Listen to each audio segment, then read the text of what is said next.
to discuss. First of all, get out your homework. Phrases and clauses.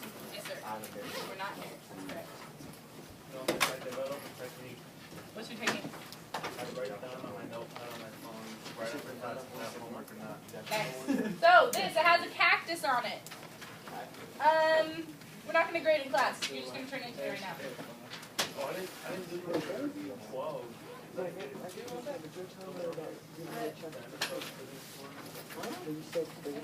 Yeah. Wait, that's Yeah, I didn't do that, and I didn't because I didn't know how to do it. okay. Anybody else?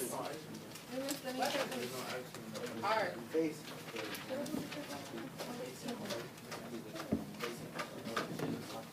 Thank you. Michael, where's your homework? Were you here, Armando? Yeah. Did you do it? Do you have it? But Go not find it. for a See if you pass. can find it. For a pass, they'll put him. Okay.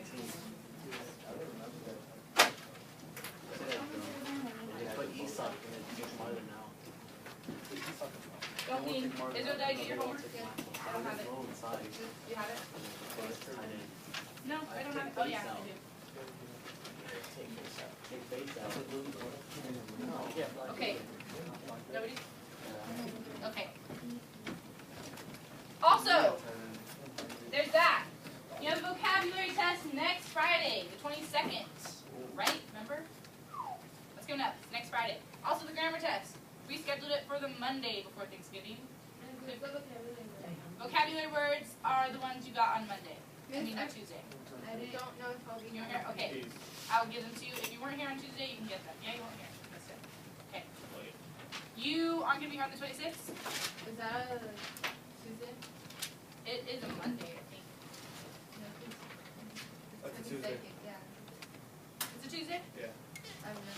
Yeah, You're not gonna be Thanksgiving's on here? Thursday, the 28th. That's right. Okay. So that's what the grammar test is. You have to make it up or take it before you leave if you aren't going to be here. Wait, Yes, sir. when's Thanksgiving? The 28th. He just said the 25th. Okay. Next in your poetry final.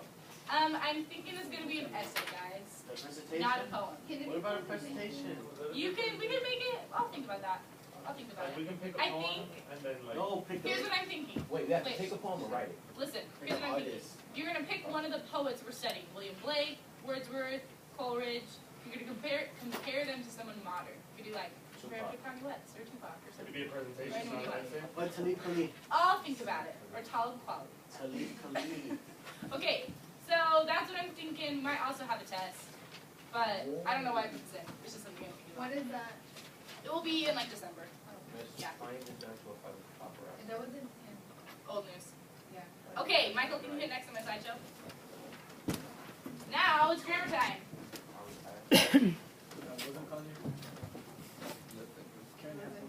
Guys, I have been waiting all year to have an excuse to play this song.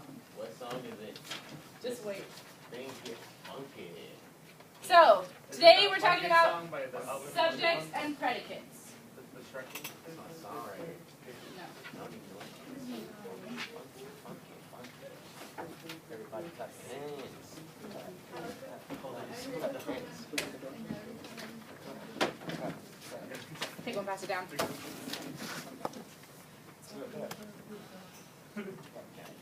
Am I right in front of the camera? Yeah, you get a close up of your elbow. Great. Oh, that's my song right here. Is it? Yeah, NWA. Yeah. Why you group ever? It's my favorite group. Oh, no, no. Okay. Listen, there's one part coming out.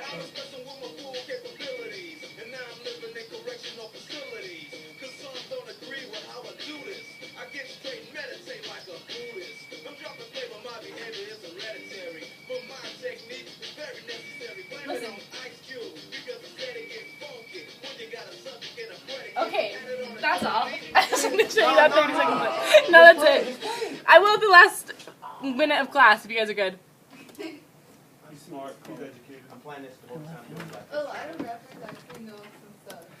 Okay, guys, talking about subject and predicate, because when you have both a subject and a predicate, things can get This is what you need to write good sentences, to be a smart person, to express yourself well.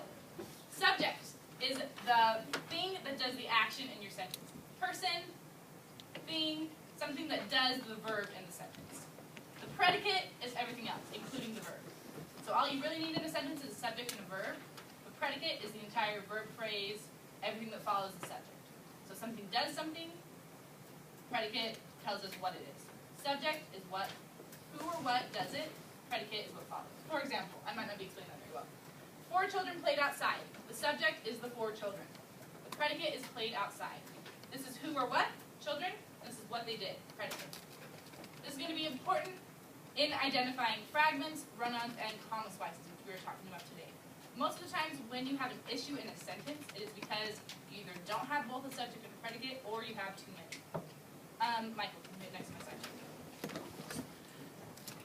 So first, we are going to talk about sentence fragments. A sentence fragment is an incomplete sentence. There are 2 kinds of fragments. It is either a sentence that doesn't have a subject, or a sentence that doesn't have a predicate.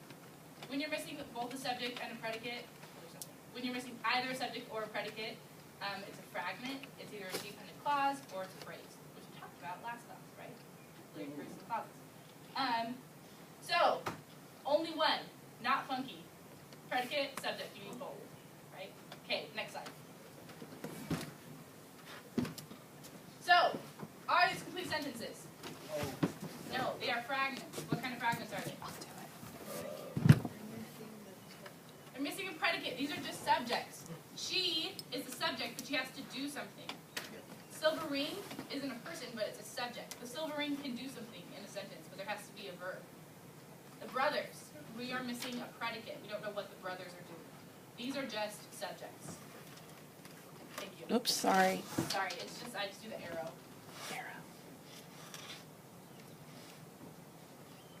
So sorry. No, thank you so much.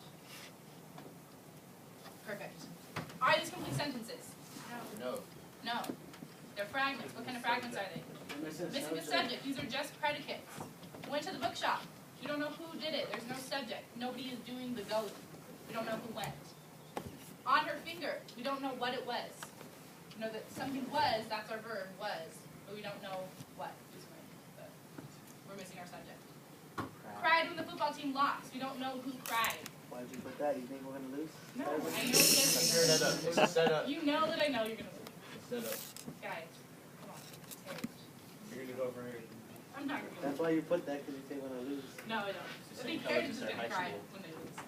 Same That's colors as our- Okay, fragments. Just predicates. Thank you. So, a run-on sentence is the opposite of fragment. It has too many subjects and or predicates. Too many ideas in one sentence, and they are not properly linked. So it has more than one part that can stand by itself. More than one independent clause. Complete sentence. Full idea. The parts that should stand by themselves have been combined without any punctuation or other words to help connect them. We're going to talk in just a second about how you can connect run-on sentences to make them not run-on sentences. So, too many subjects and too many predicates that are unconnected. Also not funky. Too much. Okay, can you hit next screen? Yep. Let's talk about how to make a run-on sentence not a run-on sentence. It is a common misconception that a run-on sentence is a run-on just because it's too long. You can have like a 5-page sentence if everything is properly connected. It's grammatically correct. All the commas and the semicolons and the conjunctions are where they need to be. A sentence can go on forever. But if you have just commas in the wrong place and if you just keep going and going and going, that's a run-on. A run-on is a run-on because the parts that should stand alone are not alone. They're combined for something improper. Here are ways to connect your independent clauses to make your run-on sentence not a run-on sentence. First of all, you could just make it 2 sentences, or 3. Put a period and start a new sentence. That's way number 1. The second thing you could do is add a comma, but you can't just add a comma between 2 independent clauses. You also have to add a conjunction. Remember fanboys? Or ignore, but, or yes, so. You add those after your comma and before the next independent clause, then it is no longer a run-on sentence. The third thing you can do is add a semicolon. You remember about semicolons, right? Between 2 independent clauses, 2 complete sentences that are connected, just add a semicolon. These are how you make run-on sentences. Funky. Not run-on sentences. Thank you. Okay, France is a fantastic country. It has lovely people and great food. That is a run-on. How do we fix it? Put a comma. No. you put a comma, then it's a run-on. Because France is a fantastic country is an independent clause. It has lovely people and great food is an independent clause. So what? Semicolon. I have to add a semicolon right here. That is grammatically correct. What else could I do? If I add a comma, what do I have to do? I have to add a conjunction. Yes. For example, I could say like for, which sounds a little bit goofy, but it's grammatically correct. France is a great country for it has fantastic, lovely people and great food. It's fantastic. So, also grammatically correct. What is the third thing I could do? Split into two. Also grammatically correct. This next one, the sun is very strong today. Make sure you wear some sunscreen. It's a run-on. What do I do? Comma. No. Because two independent